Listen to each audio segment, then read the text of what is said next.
Oh, Chicago! Welcome on into IE Sports Radio, your direct feed for all that is sports, for the latest installment of Chi-Town Weekly. The Bulls are set to tip off the season here in just a couple of nights. Lonzo Ball has made his return.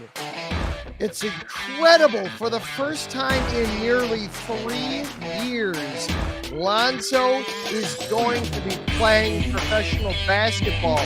We will discuss that. We'll also look at the team at large, try to figure out what on earth this season is going to be. And then the Bears are coming out of their bye week. Fortunately, they seem to be on the healthy side of things, and they've got a big one with the Washington Commanders coming up, easily the biggest test of the season. We'll have a little bit of help in breaking down and preparing for that game coming up a little later on in the show with a certain guest in store. All that, plus we'll see what other mischief we can get into on the show tonight. Buckle on in. Let's have some fun, everybody. This is Chi-Town Weekly. Let's go.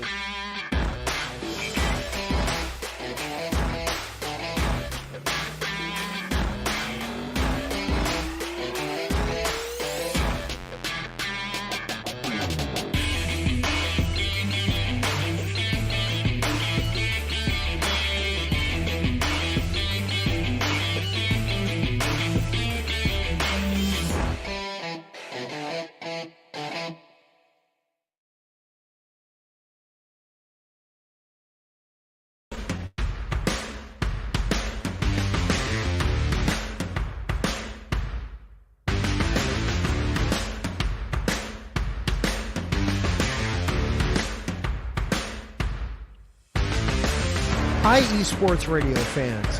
This show is brought to you by Planet Jerky Premium Brisket Beef Jerky. Planet Jerky is the official jerky of the 2022 California League champion Lake Elsinore Storm, single-A affiliate of the San Diego Padres. This all-brisket jerky has gluten-free options, contains no MSG, no sodium nitrate, is low in sugar, and high in protein. Go to their website at planetjerky.net and follow them on Instagram at Planet Jerky. Planet Jerky, the jerky that's on a whole other planet.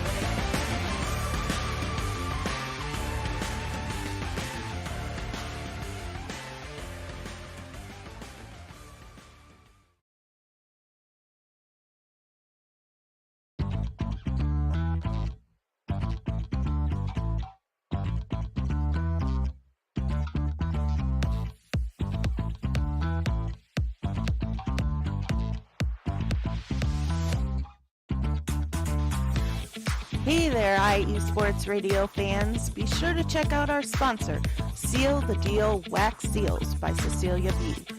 You just finished your very own wedding or baby shower invitations and you're looking for that extra special touch? Maybe you just wrote a letter to a relative or a friend and you want to add to their smile when they receive it. Then seal the deal with Cecilia's handmade sealing wax stamps for your invitations, letters, and gifts. You bring the deal, we'll bring the seal. You can find them on Instagram at sealthedeal_wax stamps and on Facebook, Seal the Deal Wax Seals.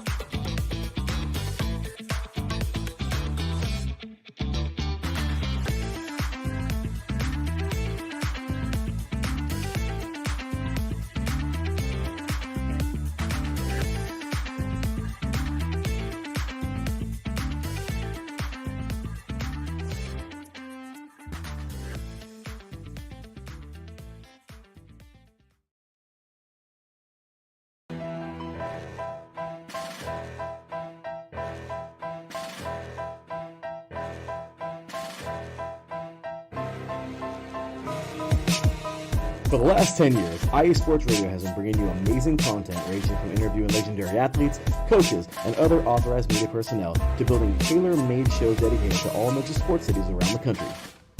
Make sure to follow us at IE Sports Radio on X, Instagram, Facebook, TikTok, and YouTube to keep up with the latest in sports and with all of our shows.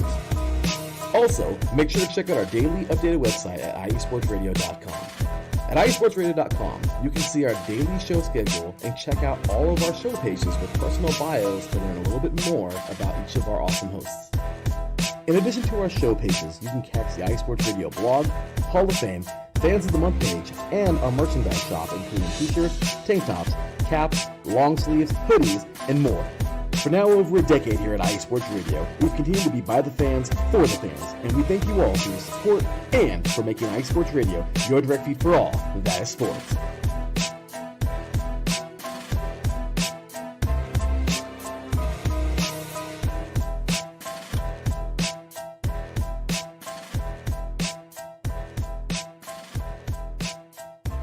And welcome back on into Chi-Town Weekly here on IE Sports Radio, your direct feed for all that is sports. I am your host, Adam Karnick. So glad that you guys are here with me tonight on this Monday night. Going to be starting things off a little bit differently with the show tonight. First of all, thank you to our sponsors, Planet Jerky, Premium Brisket Beef Jerky, and Seal the Deal Wax Seals. You follow them on Instagram at Planet Jerky for Planet Jerky and at Seal the Deal _Wax Seals for Seal the Deal Wax Seals. And of course, IE Sports Radio, by whom all of this is possible. You heard how to follow along with the station on social media, any of the social media platforms, Instagram, Facebook, TikTok, Twitter, all of them are there. This show is available for you also on Twitter at IESRC is the handle for the show, or you can follow along with me personally. I am at Adam_Karnick. I wanted to start things off a little differently with the show tonight, since the Bears are coming off of the bye week and the Bulls tip their season off here in just about 48 hours. I thought we would start with the Bulls themselves, coming off of another lackluster season a year ago, making it into the play-in tournament, but failing to progress from there into the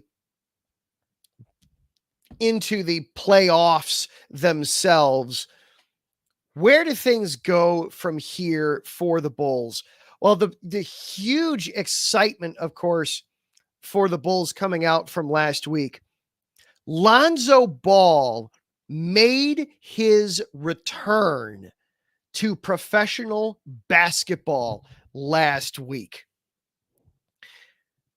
Over 2.5 years, nearly 3 years since he last played a professional game, Lonzo came to the court and played 16 minutes of hard, well-earned basketball. 3 knee procedures, including a ligament transplant from a cadaver.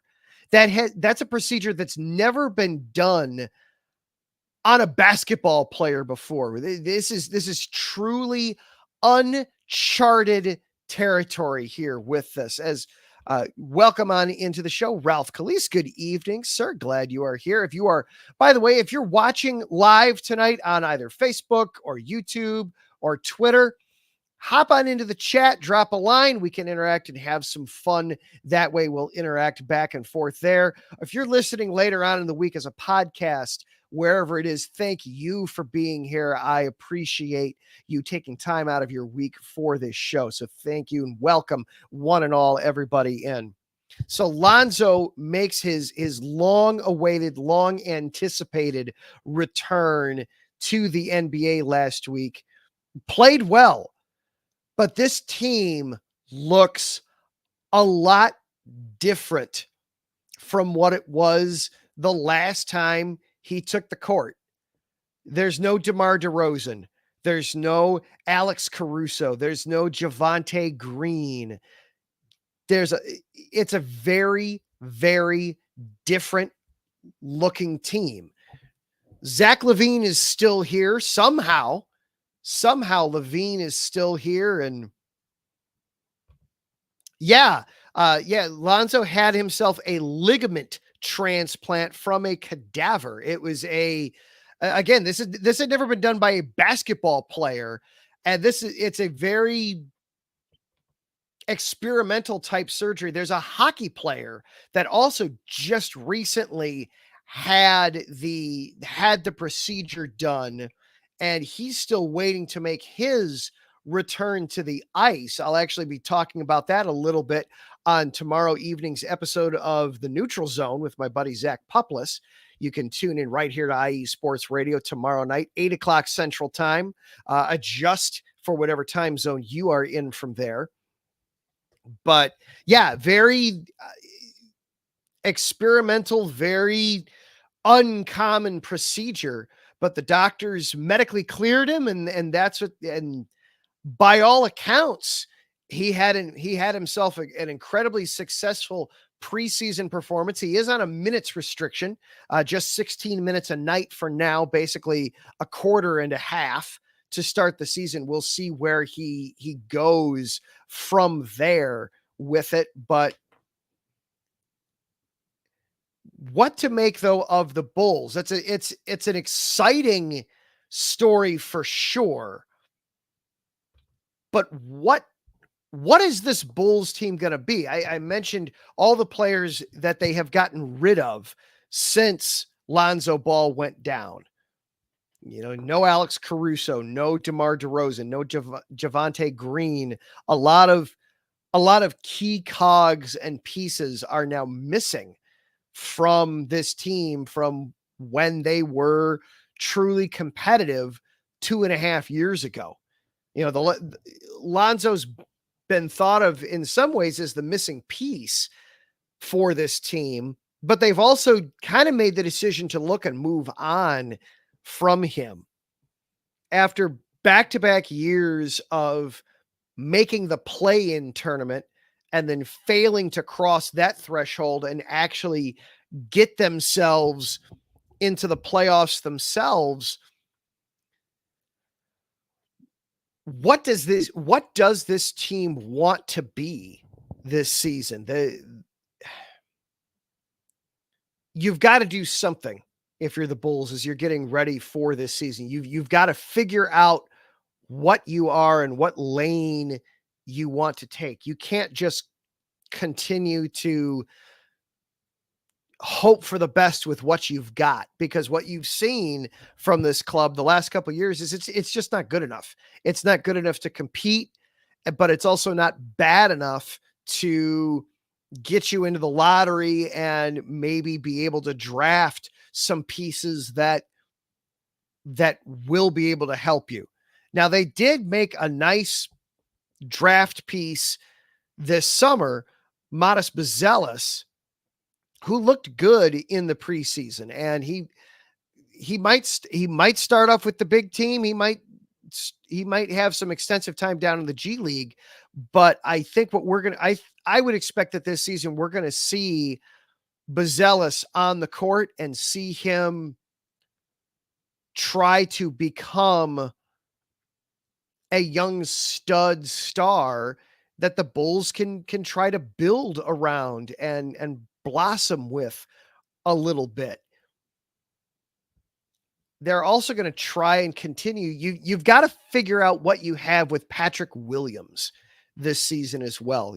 Williams has had health problems throughout his NBA career, but for a team that is lacking in defense, especially now that Alex Caruso is gone, having Lonzo Ball and Patrick Williams healthy and on the court will do so much to help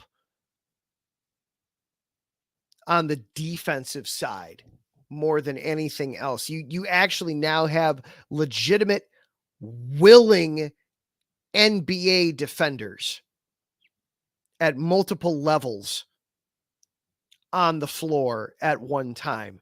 You still, with Nikola Vucevic, you still have a problem of, you still ultimately have a problem of, boy, if they get the ball in down deep, down low, the Bulls, other teams are going to be able to score and are going to be able to do things kind of at will down deep.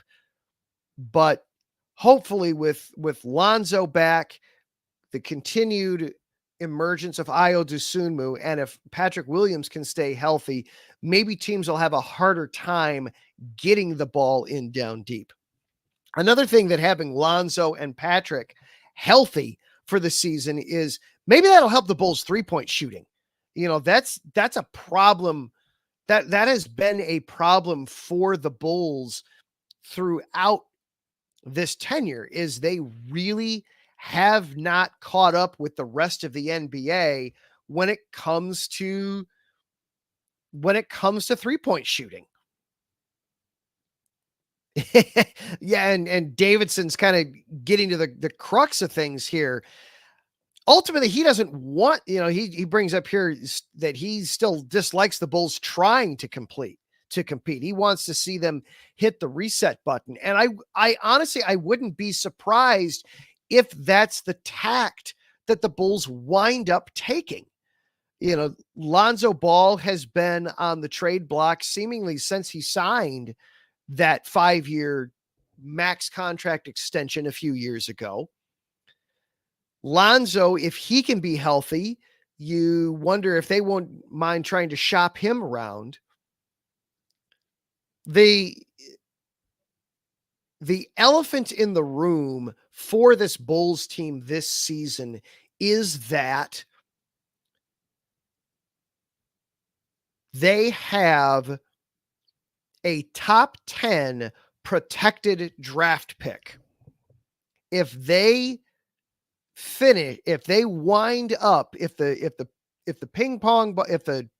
season goes south and the ping pong balls work their way and they wind up drafting in the top 10, they get to keep their draft pick. Otherwise, they owe it to San Antonio. And the Bulls have such a hard time. They have made so many trades where they have traded away so many future picks to so many teams. They are supposed, they're owed a pick from Portland, but it's a first round pick from Portland, but that's basically never going to actually come over because it requires them actually making it into the playoffs. And they're just not going to do that. It feels like if there was ever a year for the Bulls to just put it in the tank, this would probably be the season for it, which means that it's going to be a very long, very cold, very miserable winter for Bulls fans at United Center. Between the Bulls tanking and the Blackhawks really not being ready to compete just yet, it could be a big problem for the winter sports here in Chicago as we make our way down that road. Davidson also contributing here. He's saying Matas needs all the playing time he can get. Absolutely. But, with somebody like Zach Lavine returning and Lonzo Ball returning, Lonzo can be, obviously as a point guard, he's a terrific facilitator. He can, that is his job on the floor, is to make sure that the ball goes where it's supposed to and the hot hand gets involved and the right people in the play get involved at the right time. Lavine is a bit like DeMar DeRozan, though, in that he's a ball stopper. When it makes it to him, he's going to be the playmaker. He's going to be the shot taker for the Bulls more often than not. So how do you develop a guy like Matas? How do you develop a guy like Josh Giddey that they just acquired from Oklahoma City. How do you develop and make sure that you're liking what you're seeing from these young guys they are hoping can potentially be a core for you when you still have Zach Lavine, who he's ready to be helping a team win right now? It does feel like the Bulls are a bit at odds, that they've got to try to trade some of these young guys and trade whatever draft assets they have to get a lot of extra talent in here really quickly to try and compete this year and next. Or they've got to blow up the rock. They've got to send off Lavine. They've got to, once they can prove that Lonzo is healthy enough to play meaningful minutes more often than not in an NBA schedule. He's not going to be playing back-to-backs for a long time, but maybe if you can get him healthy enough that you can convince a team that, hey, come playoff time, he'll be able to play every other night. He'll be good for you. If you could convince somebody to take Vucevic's deal, then maybe you can suffer through this season and then get yourself into a position to help yourself next year. But it's going to be a very long, it's going to be an interesting start to the season. And we will see when all of a sudden the trade-off countdowns or the tankathon watches kind of start to begin in earnest with this club. But it's certainly going to be interesting. It may not necessarily be entertaining, but the Bulls are certainly going to be interesting to watch and pay attention to this season. All right, we are going to take ourselves a quick little break. And then on the flip side, the Bears are coming off of their bye week, and they've gotten themselves into the spotlight with the way they've played the last couple of weeks. The game against the Commanders has been moved into a more primetime slot, which means it needs extra attention, which means we're going to give it some extra attention.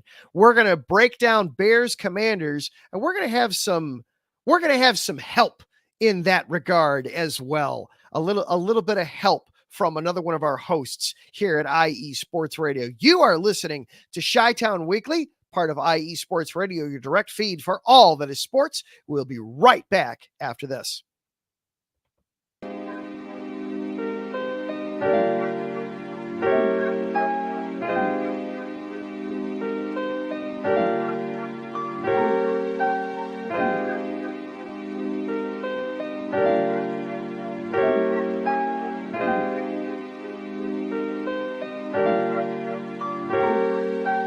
Hello, ladies and gentlemen. My name is Davidson. It's your boy, Lentarius Live.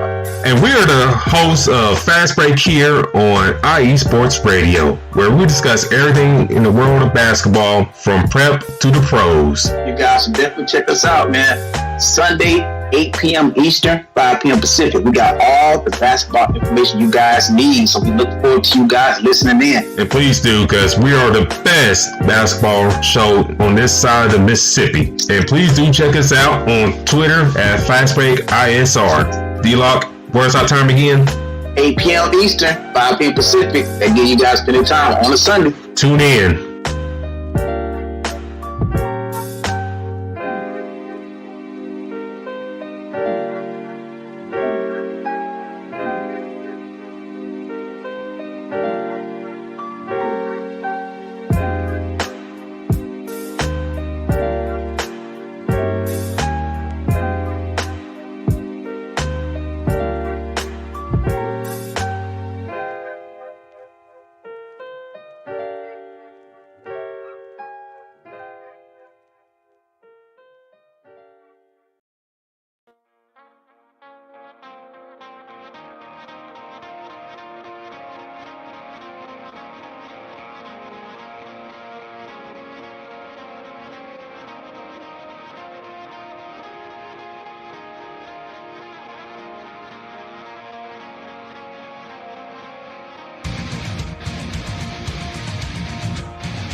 Hey sports fans, do you like wine? Well, we've got the show for you. This is Let's Wine About Sports, a show where we talk about wine and sports simultaneously. From the classic Cabernet Sauvignon all the way down to the grapes that you've never even heard of before. Oh yeah, we cover it all. And we'll talk about a little bit of sports as well. Football, hockey, collegiate, women's sports, it doesn't matter. We're going to talk about it all, and we're going to whine about it all. So join me Monday at 8 p.m. on IU Sports Radio, your direct feed for all that is sports.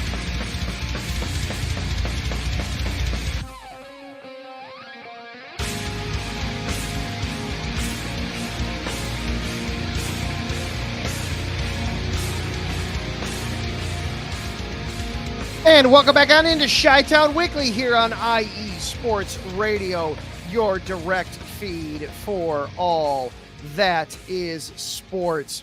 Adam Karnick back with you here. Wanted to welcome a couple of people into the chat here real quickly.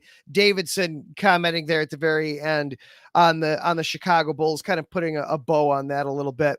You know, if the Bulls can tank this season, then get a couple of top prospects to go along with some of these young guys that they've got, you know, Kobe White, Matas Buzelis, Josh Giddey, Patrick Williams, if he can stay healthy and continue to progress.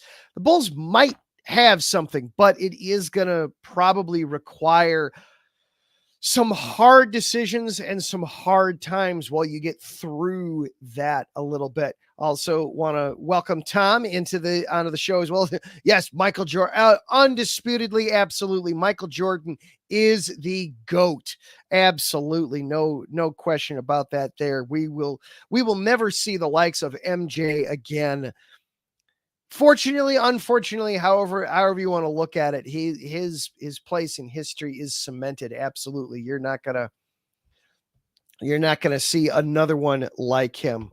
And then also I'll welcome also into Arizona. Good evening, sir. Yeah, we're going to do our best to try to have some fun here on the show tonight. Gonna actually just kind of kill some time here while we are having a guest here come on here in just a minute. So just going to kill a little bit of time while we get ready here. It was bye weeks are always interesting in that it's kind of that awkward. What do you do? Do you spend the day watching all the other games and scouting heavily, pulling out notebooks and just watching tons of stuff, or do you completely try to just get away from football? I wound up over the bye week for the Bears. I kind of exercised myself of football as much as I could. I had a cousin of mine had. It was ostensibly a baby shower, but it was a gigantic house party for them. So went to that over the weekend and had an absolutely wonderful time with that. Got to see some people I hadn't seen in a while and catch up and do those kinds of things. And then yesterday just did family stuff. Did family stuff all throughout the day. Went and ran a couple of errands with my daughter and did all those, those kinds of, some chores, but family time and things like that. It's a nice way to kind of break away from it. Normally in years past, I have, the Bears are off. All right, well, we're going to click around to every other game and every other opportunity that's going on. And we are going to see everything that's going on all at the same time and figure out how do we figure out what's best here. It is crazy though, how strong the rest of the NFC North is coming out of yesterday. The Packers beating Houston on a walk-off field goal at home. The Lions without Aiden Hutchinson going into Minnesota and coming away with that win. Jared Goff is looking, dare we say it, more and more the part of a superstar NFL quarterback. And it's kind of frightening that just as the Bears are making this ascent, we are seeing the rest of we are seeing the rest of the NFC North make a similar move and a similar ascent here as well. So it's just something else. It's just crazy how that has all gone. Whoop, as I'm playing around with buttons and getting myself in trouble. Pay no attention to that man behind the curtain. I apparently changed everything. We don't want that. We'll just change it right on back here. So, the Bears, they find themselves at 4-2, yet they actually lost ground on the division while they were, while you were away. Everybody else in the division, the Vikings, of course, they were going to stay in front. There was no way you were going to catch them, but the Lions solidified themselves in front of the Bears. And then the Packers, with that win, they managed to put themselves in front of the Bears solidly. So the Bears now come back, and you're the only team that doesn't have 5 wins in the division. So it's a strange place for the Bears to be in this, where it's they're finally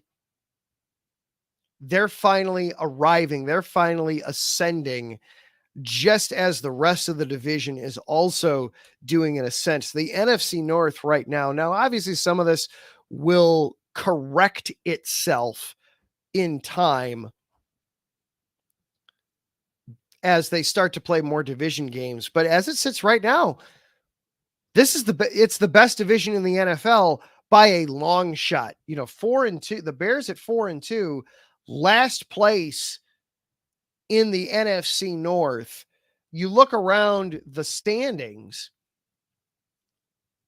they would be in other divisions. They would be tied for second in the NFC East. They would be tied for first in the NFC South, and they would be in first place in the NFC West. The NFC North is definitely a spoil of riches at the moment. The AFC is the AFC. You've got tons of strong teams there. They would certainly be in playoff contention over in the AFC, but they wouldn't be leading any of those divisions. But over in the NFC, they would at least be tied for the lead in two of the other divisions, yet they find themselves in last place in their own division. As we're stalling for time here a little bit, we've got a guest coming on to help us dive through and into take a little bit of a closer dive into the Bears' upcoming opponent for this week. Well, while we're doing that, we'll kind of just shift gears a little bit entirely here. This is a story that I wasn't sure I was going to get to this week, or if we were going to save it for next week. I say that, and then I see somebody else there. I see somebody else. We look, and it is the host of Let's Whine About Sports, the man that has come up with the perfect solution to being a sports fan. You have a podcast where you drink while you're on it. How did none of the rest of us come up with that? Welcome on in, Mike Patt, host of Let's Whine About Sports here on IE Sports Radio. Good evening, Adam. How are you doing this evening? I'm doing all right. Now, the big question before we dive into everything, how is Jayden Daniels? So Jayden Daniels is okay. The coach came out today, head coach, Dan Quinn came out and said it is not a major rib issue. It is a thing that they are going to handle day to day, and he is currently questionable for the game on Sunday. All right. Well, I want to see him in this game. I genuinely want to see him, not just because then you get the entertainment value is so much better when you've got, because that's why this game got moved from new to 325, because it was going to be Caleb Williams versus Jayden Daniels. No offense, but I don't know that anybody wants to watch Marcus Mariota. I mean, hey, after the game he put up against Carolina, admittedly it is Carolina, so let's curb our enthusiasm maybe a little bit. But I mean, hey, he looked closer to the Mariota of old than he has. I'm not going to say he looked like the Mariota of old, but he was closer. Hey, a win is a win is a win is a win in the NFL. You will always take it. So Mike is welcoming Mike Patt. Mike is the host of Let's Whine About DMV Sports. You hear him every Friday night here on IE Sports Radio. He is also a passionate Washington Commanders fan, as well as a draft Nick and all-around blogger, wine connoisseur, all the amazing things that you get wrapped up into one show. It is absolutely worth checking out every Friday night. 9:00 Eastern. Do I have that time right, Mike? You got it. There we go. All right. I got one thing right here tonight. We'll take that. So before we dive too heavily into the X's and O's of this game, how real do you think these two teams are? Obviously, we are, obviously you and I watch our respective teams every week, but we've gotten to see each other the last couple seasons. And 2 years ago, God help us, nobody wanted to be watching that one on Thursday night. That was the 10-6 special or whatever that was on Thursday Night Football. And then last year, even at that point, the Bears are coming in on an awful losing streak for forever, and the Commanders couldn't block a pass rush to save their lives. I don't think anybody thought that a year later these would be two of the top teams, certainly record-wise and hype-wise, in the NFC.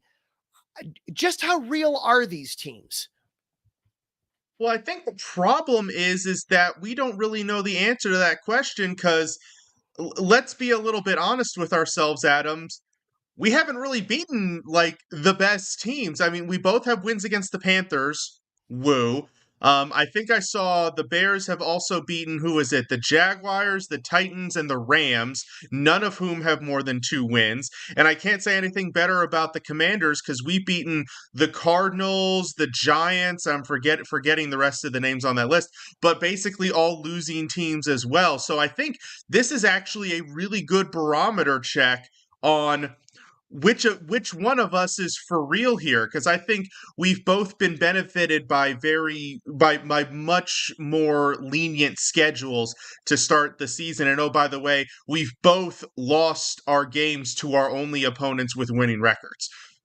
Yeah, this will for the Bears, to kind of put it in perspective. Not only have the Bears not beaten a team that has had more than 1 win when they faced them, this game this Sunday will be the first time they have faced a team with more than 1 win on the season.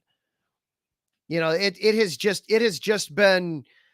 has been one of the softest schedules in the NFL to start for the Bears, and the Commanders not a whole lot further behind there. No, not that much better at all. And it was actually going to be one of my talking points. I was looking at the Bears so far this year, and I was like, man, they're 4-2, which is fantastic, but they've only beaten these teams. And I looked at our schedule and I was like, wait a second, we're not that much better. I don't think I can really pinpoint that one. Those that live in glass houses, Mm-hmm. Exactly. So let's dive into this game a little bit more specifically. Who do we want to put on offense first, the Bears or the Commanders? Let's put the Bears on offense first. All right. Yeah. All right, so let's talk Bears offense versus Commanders defense. The Bears, the last 3 games, we have seen the offense really come to life. We're seeing the Bears offense, not the special teams and the defense contributed half of it. The Bears offense has put up 35 points plus 2 games in a row for the first time since before the Super Bowl started. And that's not a joke. That's not kidding. I wish it was for your sake, sir, but I know it's not. It's an interesting road that it's interesting lives we choose to lead. Indeed.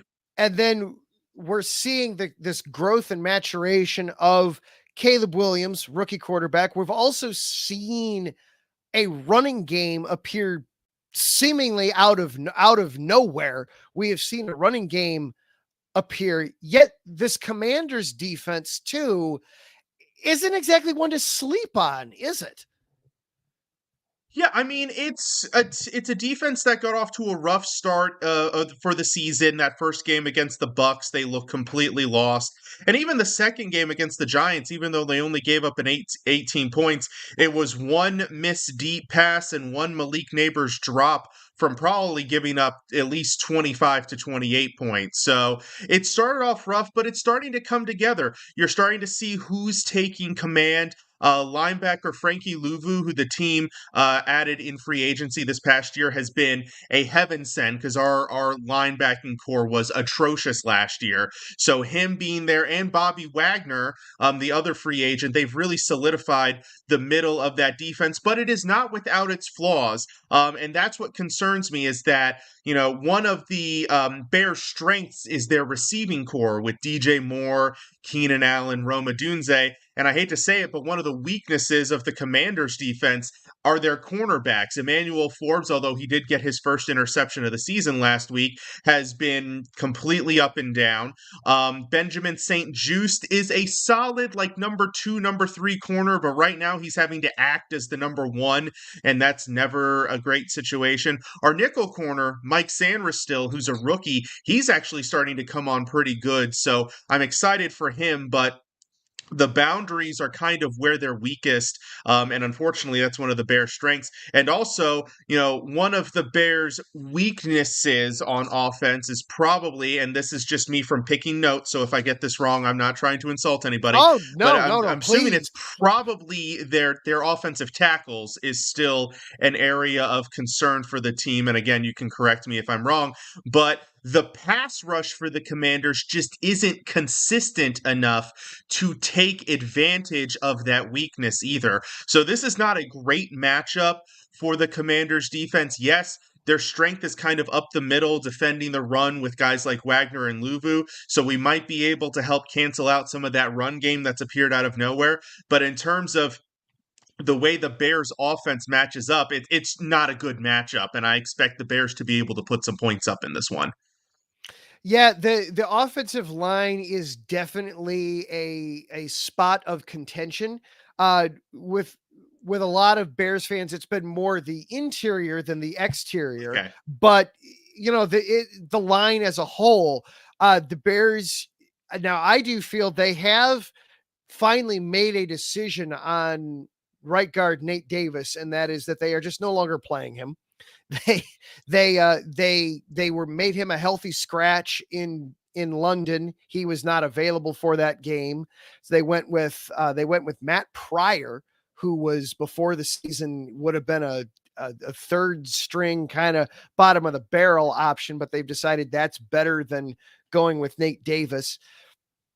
The line is definitely a weak spot for the Bears, but as you pointed out, will the Commanders be able to take advantage of that? It's one, the old adage is you blitz a rookie quarterback, you drop back in coverage against a seasoned, more veteran quarterback. The last few weeks, though, when Caleb Williams has been blitzed, he's actually done better.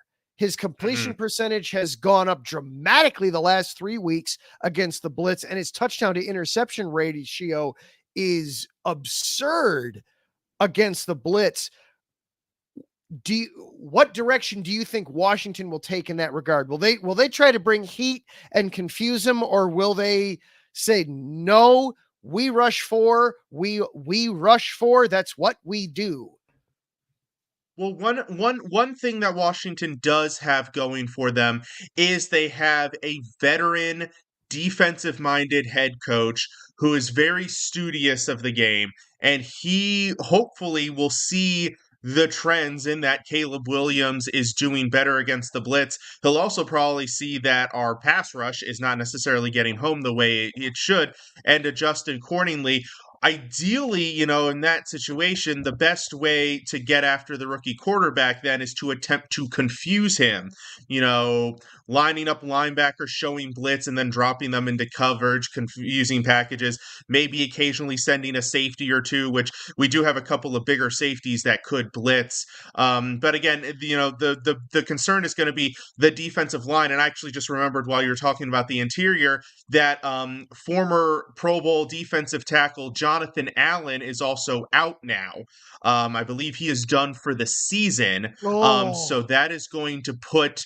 But the good news is, and you'll appreciate this one, is that it's going to put rookie defensive tackle Johnny Newton in the limelight from Illinois. From University of Illinois. From Illinois. Oh, Mhm. what an opportunity to make a splash. Well, hopefully he waits a week to make a splash in the NFL. But we'll see. Exactly. We'll see there with it. But yes, if they're able to contain, and the one thing I will say for advice, and when we talk about confusing, it doesn't even necessarily have to be a pressure that they do too. It could be line up showing cover 2 and then instead play cover 4, or show man and it turns into cover 6, or something like that, where it's just you show one thing and do another. One piece of advice I would say for Dan Quinn: don't play two man unless you just have a death wish. Don't play two deep safeties and then man to man underneath. Caleb will eat that alive. That would be especially with our corner. I don't know if we can do man to man. So from afar, I'm kind of curious that I know how I feel on it. Looking at it from afar, is there one Bears weapon that you feel like that's the guy you have to stop, or is it, God, they just have so many? For a couple of reasons. One, because he's been playing very well, but out of respect for him being a former University of Maryland Terrapin, I got to go with DJ Moore. That guy, there have been lots of debates, and it's a very strange thing. I feel like Twitter has tried to create this Bears-Commanders rivalry battle because of the Caleb Williams, Jayden Daniels, and they've started taking shots of people and, saying, oh, Terry McLaurin's clearly better. Well, no, he's not. No disrespect to Terry, but they're both great receivers, and DJ Moore is a great receiver, and he's definitely one of those game-changing guys who, if you do not contain, he will shred your team, as we learned last year. So if I were to pick one weapon, it would be, without a question in my mind, a guy to contain, it would be DJ Moore. Let's see it. Let's let Keenan Allen and Cole Kmet try to beat us. I like my chances a little bit better on that side than I do with DJ Moore. I remember that game from last year now, and I can understand where you're coming from with that. I will say that in the last game, Keenan Allen and Cole Kmet both had 2 touchdown grabs apiece in that game. So they if you give them the opportunities, they can take advantage of it. Well, let's flip gears a little bit here quickly. Now let's put it on the other side. Obviously, first of all, of course, we both hope that it's Jayden Daniels in at quarterback. We'll set that assumption right out of the gate. This is a Bears defense that has, for 12 games in a row, held its opponent to 21 points or less. And in fact, only one of those opponents even got to 21. That was the Colts back in week 3. Otherwise, everybody's been 20 or under, 20 or under, 20 or under. Why could that be different on Sunday with the Commanders, with what Jayden Daniels is doing? Well, and I think it actually is going to go back to the coaching and the way Cliff Kingsbury has kind of evolved this offense. There's a lot of debate in NFL circles, especially with some of these newer age quarterbacks coming out. It's, do you fit the quarterback to your system, or do you mold your system around your quarterback? And I think he's definitely played to Jayden Daniels' strengths early in the season to allow him to get comfortable, and now he's starting to unleash his arm. Now, if it's Marcus Mariota, that's going to be a little bit different, but I think the key to Washington being able to put points up on this Bears defense that has been low key, and I say low key because not a lot of people are talking about it, low key very good this year, is going to be the creativity of Cliff Kingsbury and his ability to kind of mix his weapons in. Washington does also have one of the top, if not the top, I think they're number one in the league in rushing yards per game. And that's not just behind the legs of Jayden Daniels. They're also getting phenomenal contributions week in and week out from Brian Robinson Jr. and Austin Eckler, two very different types of running backs, but two guys who can also do a little bit of everything. You know, we always assume Eckler is a guy who's going to be catching passes out of the backfield, but they've had him running up the gut on occasion, and Brian Robinson 6'2", 230, but they have him catching passes out of the backfield sometimes. So it's a varied skill set. It's a versatile team that different pieces can put in different places, and that's going to be the key, is going to be the creativity of the coaching staff and how they put all of these weapons in the best spot, with the exception of Terry McLaurin. He just has one job: just make plays on the outside. Run, just go, just run, go, run fast. That is your job, sir. Yeah, this is Cliff Kingsbury was actually a guy that a lot of Bears fans were pining for this offseason when it was, all right, Caleb's going to be the draft pick. We'll just bring in Kingsbury to be the offensive coordinator. That's who he had in college, and the two of them had success. And instead he winds up in Washington with the Commanders. Is this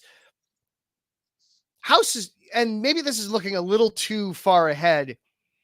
How sustainable is this? What the Commanders are doing? Is this something that teams are gonna catch up on? You give them enough time, or is there room for this offense to continue to grow and expand? Because it is air raid. It is and this is going to sound like an insult, and I apologize. I don't mean it as an insult, but it is a watered down version of West Coast.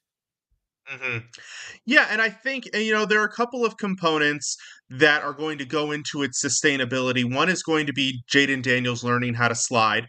That's going to be a very useful piece, as because that's the reason why he got hurt, is because he didn't slide. He took a full-blown hit from two defenders. That's not that part's not sustainable. Yeah, I think it's going to depend on, so are we talking sustainable for the rest of the season or for years to come? Both. Let's start with it. Let's start with this season here. And by the way, the Bears had great success this summer using slip and slides. We're happy to loan you one so that Jayden can figure out how to slide. Gotcha. Loan us one before winter, because it'll freeze in Chicago, and that's not going to do us any good. I don't think it'll be too slick. Oh yeah. But in any case, yeah.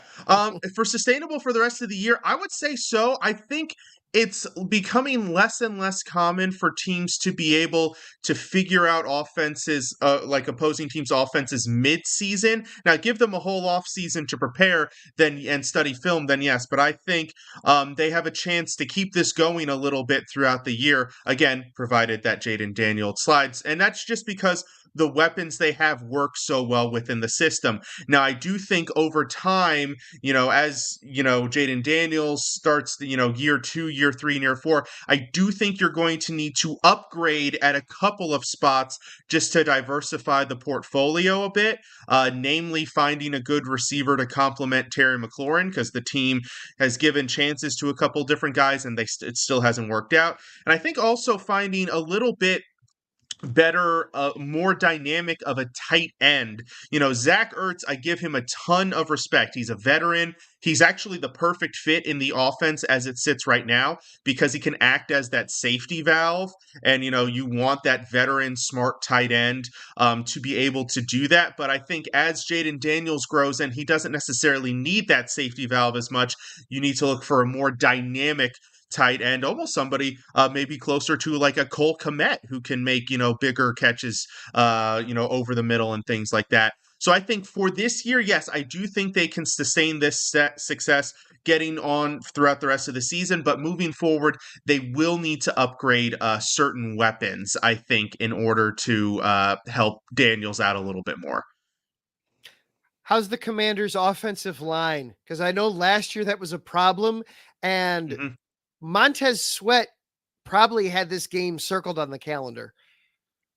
It's very likely. And I am very happy to report that the offensive line is actually much improved from last year. I don't know if there's a couple of different components, a couple different theories out there. One is that last year Sam Howell held the ball way too long.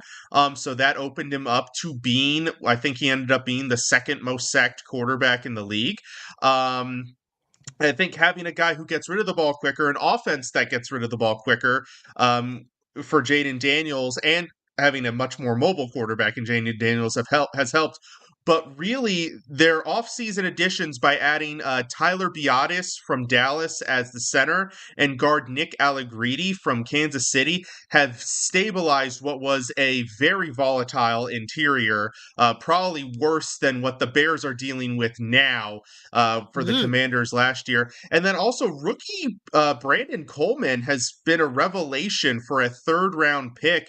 He hasn't been like all-pro worthy, but he's made some plays. I remember one play, I forget which it was, I think it was like week 3 or week 4, where it was like an option play, and there's Brandon Coleman chugging like 15, 20 yards down the field, keeping up with Jayden Daniels as he is running, trying to throw some blocks. So that kid, I'm not saying he's been perfect, but he has definitely been a revelation at left tackle. And hey, if you can find a left tackle in the 3rd round in this day and age, your scouting department deserves an award, because that is a steal. Yeah, the Bears tagged a kid in the 3rd round as well that we're hoping turns into some. But boy, I tell you, when you've got an offensive lineman 15 or 20 yards down on the play, I promise you, in the film room the next day, everybody's hooting and hollering when they're seeing that. That earns you a lot of respect in that locker room when they see that from an offensive lineman. For sure. And also, I do have to shout out one more guy, because he got a lot of flack from the fan base last year. But right tackle Andrew Wiley has not given up a sack, and I'm probably jinxing it by saying this fact live on air, but they've shared it on Twitter, so it's already been jinxed. It's out there. Has not given up a sack in 174 pass block attempts this year. So I got to give him his shout out. He took a lot of flack last year. He was just okay, but he has really stepped up his game. So I'm going to give him a shout out as well. That makes life so much easier when your quarterback's able to operate out of a clean pocket.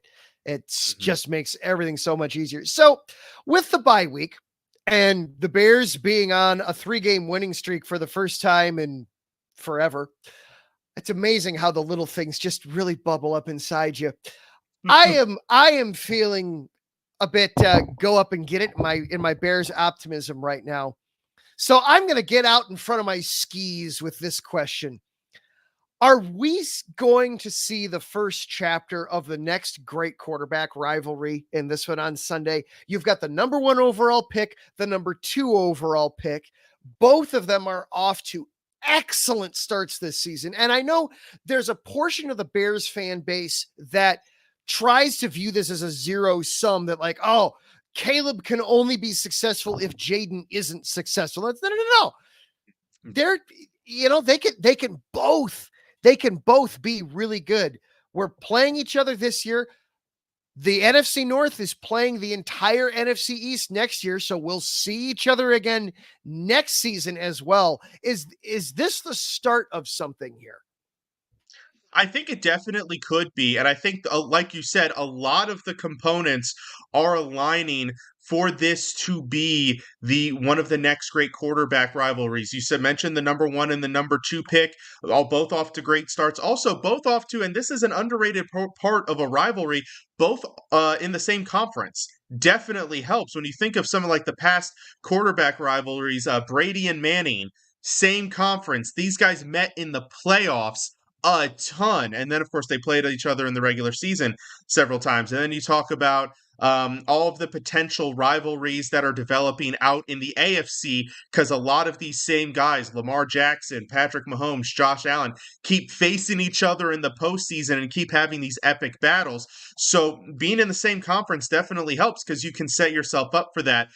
It's a really interesting scenario as the 1-2 quarterback. I feel like, and I think you and I might have talked about this, I feel like it isn't being hyped as much as previous 1-2s have been. And I think part of that is because Caleb was viewed entering the draft and basically all throughout the draft process, head and shoulders above everybody else, not just Jayden Daniels, but Drake May, Michael Penix, J.J. McCarthy, all the other great quarterbacks in this draft class. I feel like that kind of diminished. There wasn't really a debate, a lot like Ryan Leaf, Peyton Manning back in 98. There was a debate. Who do you take number one? A little bit in 2012, Andrew Luck and RG3, even though that one never really got the chance to blossom into a rivalry because RG3 suffered that leg injury. Give me a second. But yeah, I think this could definitely be the setup of what could be a long, well-respected quarterback rivalry, assuming these guys can stay healthy and keep going on their trends. Plus, I think this could be the first.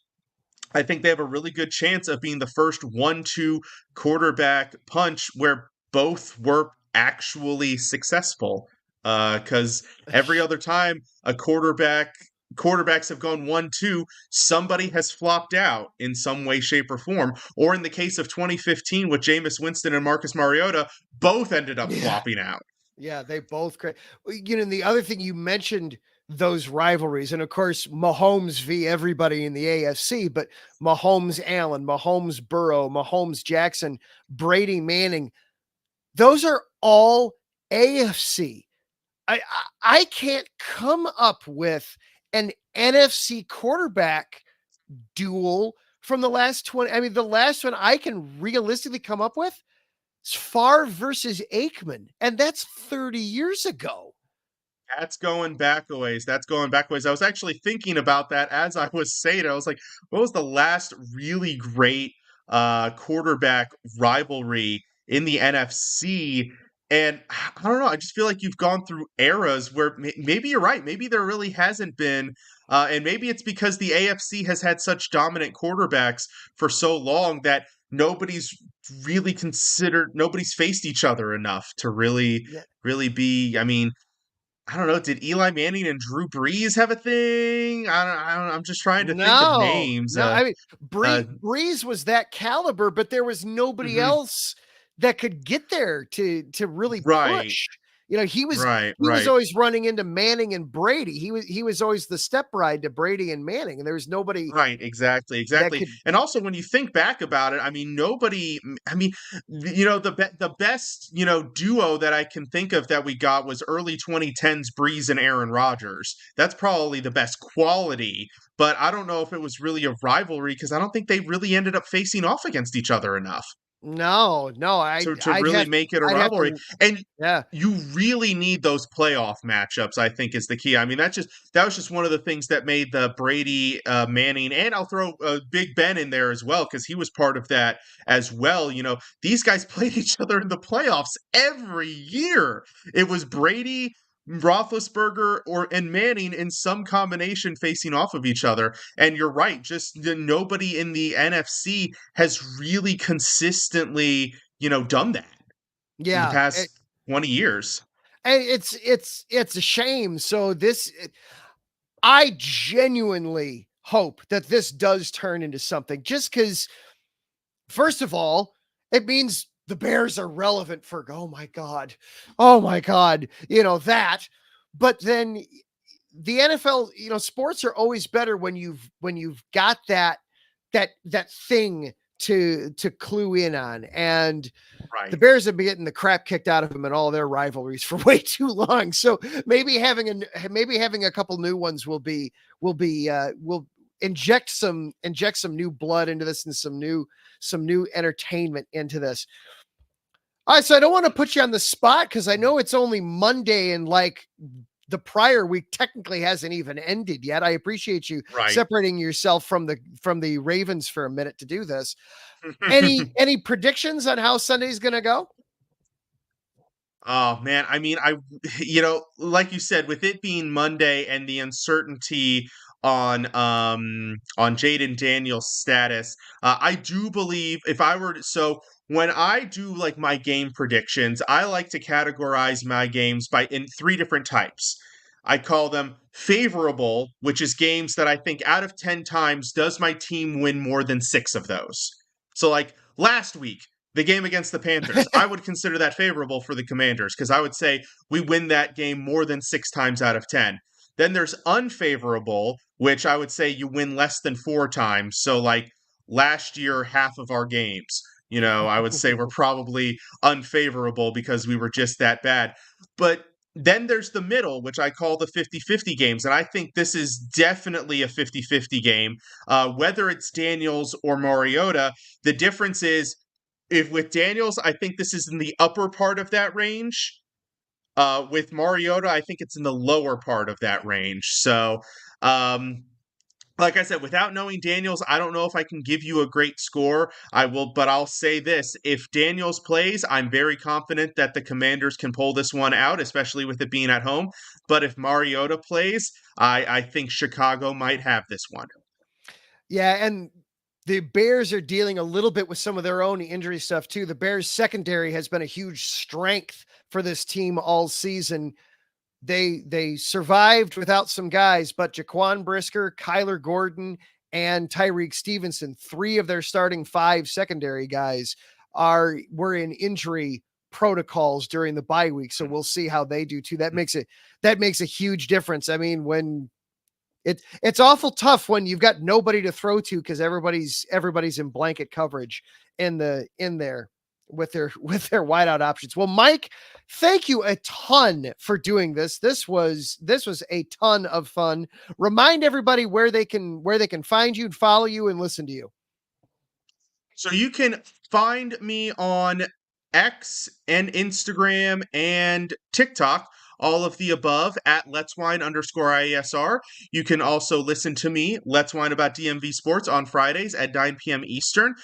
This week, we will be finishing off our fall beverage / North Carolina beer month theme. And look, it's the end of October, so I think we can all take a wild guess as to what I will be drinking on the last show of October. I'll let y'all just take a wild guess on that one. A Chinese ale. 100%. There we go. 100%. Got it. Dang, nailed it. All right. We're good to go. Well, Mike, thank you again so very much for doing this. I super enjoyed it. Thank you, Adam. You have a great one. All right. You too. That is Mike Patt, host of Let's Wine About DMV Sports. He does a terrific job on Friday nights. Check him out. You will have yourself a good time. Real quick before we go, I did see a couple of comments pop in there real quick. Tom wanted to ask about Illinois beating his Michigan Wolverines in the 100-year battle there. Illinois, congratulations. You beat Purdue, beat Michigan. Now you get to fly out to Eugene and take on top-ranked Oregon. We'll see how that goes. Playoffs, we'll see. We'll see about that one. But another win, good stuff there for Illinois. That is going to do it for our show this week. Huge shout out again to all of our sponsors. Planet Jerky Premium Brisket Beef Jerky, the jerky that's on a whole other planet. You find them on planetjerky.net. They offer free shipping on all orders of $50 or above. You can also follow them on Instagram at Planet Jerky. Seal the Deal Wax Seals with Cecilia B. You can find them on Instagram at SealTheDeal_Wax Seals. Place your orders by going to iesportsradio.com/Seal the Deal Wax Seals. While you're there at IE Sports Radio, check out everything with the station. You can learn about this show, iesportsradio.com/Chi-Town Weekly. You can head to the shop and get yourself some merchandise. Follow along with all the other shows on all the social media channels, X, Instagram, Twitter, TikTok. Wherever you get your podcasts, the shows are available. Apple Podcasts, Spreaker, Spotify, iHeartRadio, everywhere you get shows, you can find them. Thank you to Mike Patt for hanging out with us this evening in the chat room, breaking down Bears Commanders. Thank you to Larry B., the czar and overlord of all things IE Sports Radio. Thank you to everybody hanging out in the chat room with us tonight. Tom Farron, Marcus Los, great, always Arizona Sports. Davidson, Crooks of the Crooks Process, Kathy Karnick, Ralph Calise. Thank you everybody that hung out with us tonight in the chat room. Thank you to everybody watching live here on Facebook, YouTube, Twitter. Finally, thank you for listening. Whether this was your first show, whether this was episode 204, or somewhere in between. Thank you for being here. Thank you for making this part of your sports week. Next week, we will break down the Bears and the Commanders. We will discuss that at length. The White Sox, are they for sale, or is something going on behind the scenes? All that and more. We'll talk next week.